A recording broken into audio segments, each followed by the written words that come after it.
Now, the whole idea of sacrifice is one that I find really awfully hard to take. The idea that you kill some little animal and gain a benefit from it. Poor little thing. I remember going to the Kali Ghat at the time of the Durga Puja, and they were going to behead buffaloes and little goats and things like that. Well, I really chickened out. I saw a dear little goat being prepared, and the people who were preparing it just loved that goat, and they were putting little flowers on its head and making it very happy, and that head was going to be taken away. But this is by magic.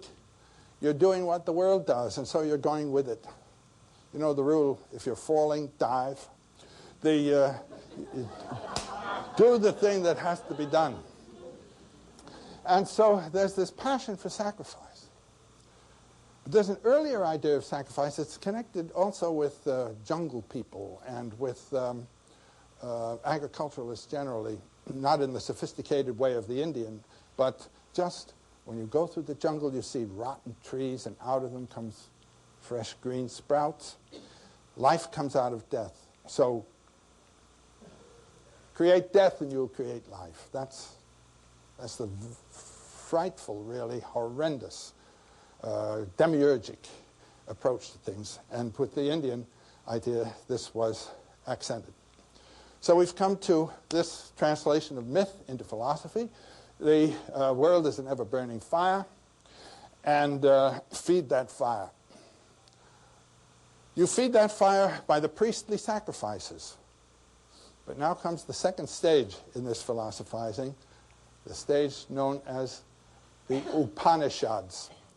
If the Vedas date from 1000 BC, the Brahmanas date from somewhere around 9 to 800 BC, and about that time there begin to come the Upanishads. The two big ones are the Brihadaranyaka and the Chandogya. This is the essential shift now. Upanishad. Shad means to sit. Upani means close in. You sit close in to a teacher who teaches you close in doctrine. The teacher says. So when you take food to your mouth, this is a sacrifice. The fire within you is the Agni, the fire of the sacrificial flame. Why go to the Brahmins? You've got it in yourself. Turn in. And all those gods that you are invited to worship through the public sacrifice, they're projections of the fire of your own energy. And there's that wonderful passage in the Chandogya. Worship this god, worship that god, one god after another. Those who follow this law do not know. The source of the gods is in your own heart. Follow the footsteps to that center and know that you are that of which the gods are born. That's an idea that already occurs in Egypt. It's the basic idea of the philosophy, the perennial philosophy. The deities are symbolic personifications of the very energies that are of yourself. And these energies that are of yourself are the energies of the universe. And so the God is out there and the God is in here. The kingdom of heaven is within you, yes, but it's also everywhere. And this is perennial philosophy stuff. So it's with that that we now come to the business of finding the fire in yourself. It's a psychological act of discrimination, viveka, discriminating between the physical transforming aspect of your entity and that enduring flame of which your youth and age and birth and death are but the inflections. So then we have the different disciplines to come to this. Now, the early Upanishads seem to date somewhere around 800 BC, and in India, an extremely recondite analysis, undoubtedly fostered by the experiences of yoga, which are all inward, led to an extremely complex and sophisticated psychology.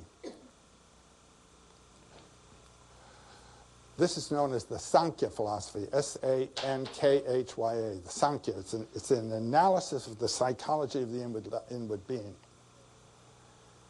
Then there appear a number of teachers with circles of devotees, gurus, and their shishyas, or students, and teaching.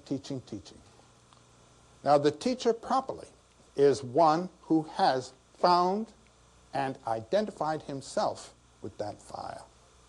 So he speaks with the voice of the fire. We get the same thing from Jesus 500 years, 600 years later, where he identifies himself with the fire, with the Christ energy which supports all beings, and speaks out of that. He doesn't speak as Jesus of Nazareth, born of Mary. He speaks as the twice-born, the one who has taken birth, the virgin birth of the recognition of the spiritual life, which is his true life. And so the gurus. Just when Joe has taken us to the extremes of Eastern philosophy and religion, he makes the connection back to our own tradition. The fire of the Hindu sacrifice is the very same fire that Christ identified with, the energy that supports the universe. We're back to the elementary idea which Campbell first spoke about. We shouldn't be surprised. It's the point he's been making all along. Shift the focus of our eyes, read the symbols in a different way, and we see that all these traditions are telling the same story. The trick is to find the story that moves us. But this raises the question, if these traditions are all telling the same story, how come the Eastern tradition is so radically different from that of the West? What's the spiritual dividing line between East and West? Can we identify a source for Western thought that is distinct from that of the East? Campbell thinks we can. This period